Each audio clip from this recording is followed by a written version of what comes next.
The next example, iridium, Roman numeral 4, hexachloroplatinate. This one, when we go to the writing the formula, it has a Roman numeral and it ends in 8. So that puts us here. It ends in 8. So we answer yes, and it has a Roman numeral. So we end up in this box right here. Use right here, and it says use Roman numeral as charge of first element, and then look up the polyatomic ion, the hexachloroplatinate, and use crossover method to make it neutral.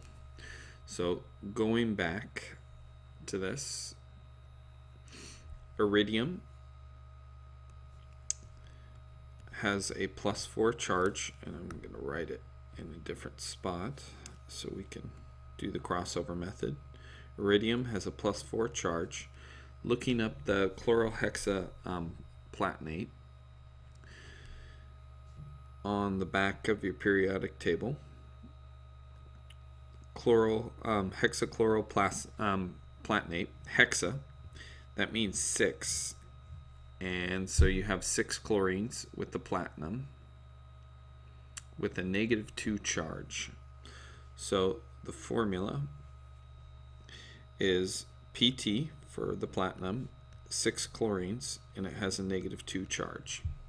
The crossover method, you take the positive charge and write it down below here, and the negative charge crosses over, and that becomes the number of iridiums.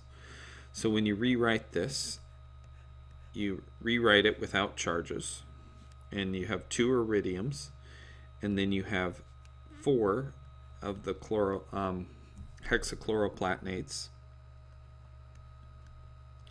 Now the problem is this looks like 64, so you want to group the polyatomic ion using parentheses. So this is the compound formula for iridium, Roman numeral 4, hexachloroplatinate.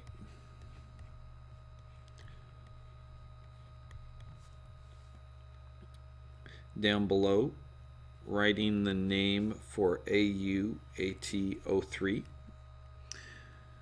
We have more than 2 elements, so we end up 3+, and the first element is Au, so when we go to the periodic table, we look to see if it has multiple oxidation states or not, and we see that Au has a +1 and a +3 charge, so it has multiple oxidation states. That ends up putting us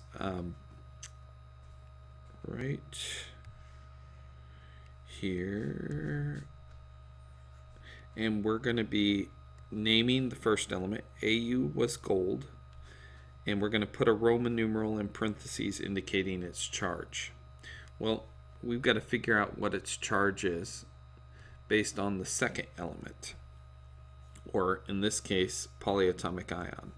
So Au right now, we don't know its charge, but we can figure out the AtO3's charge.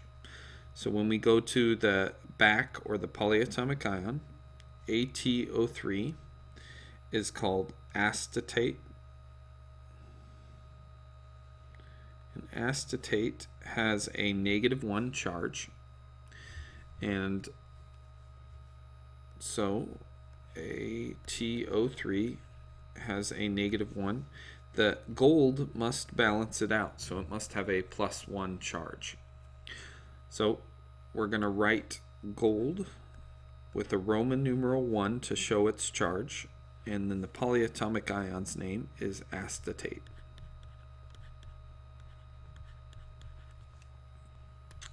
The next one, the first thing I look at or key into on this one is that it ends in "ide", and there's no Roman numerals. So rubidium selenide. So when we go to writing the formula, if it ends in "ide", we're going to end up going here because it doesn't end in ate or ite, and it does not have Roman numerals. So we're just going to look up the symbol and the charge of the first and second element. Then we're going to balance them out using the crossover method. So rubidium, we're going to look up rubidium and selenide on the periodic table. So let's go to the periodic table and find rubidium and selenide. Rubidium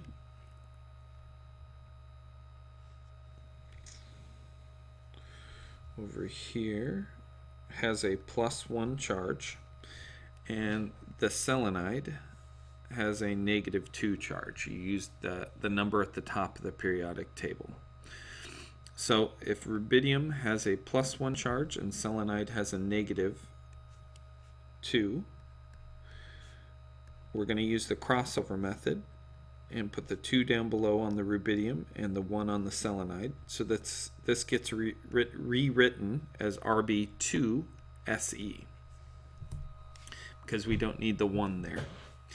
Now, the last one for this section, silver phosphite. I notice there is no Roman numeral, which means silver only has 1 oxidation state, and phosphite ends in ite, so it's a polyatomic ion. So when we go to writing the formula for this, it ends in the ite, so we answer yes, and then it does not have a Roman numeral. So we're going to be working in this box right here where it says write the first element symbol and then write the polyatomic ion and use crossover method to make it neutral. So let's go back and we look up silver and the periodic table, and we're going to look up phosphite. So silver on the front of the periodic table is Ag, and it has only 1 oxidation state, which is +1. So we know that silver is +1 charge. I'm going to write that over here. And then so now all we need to do is look up the polyatomic ion phosphite on the back of the periodic table. And phosphite's charge, when we look it up, is PO3 with a -3 charge. PO3 with a -3. Using the crossover method, 3 goes down on the silver and there's only 1 phosphite. So the formula becomes Ag3PO3.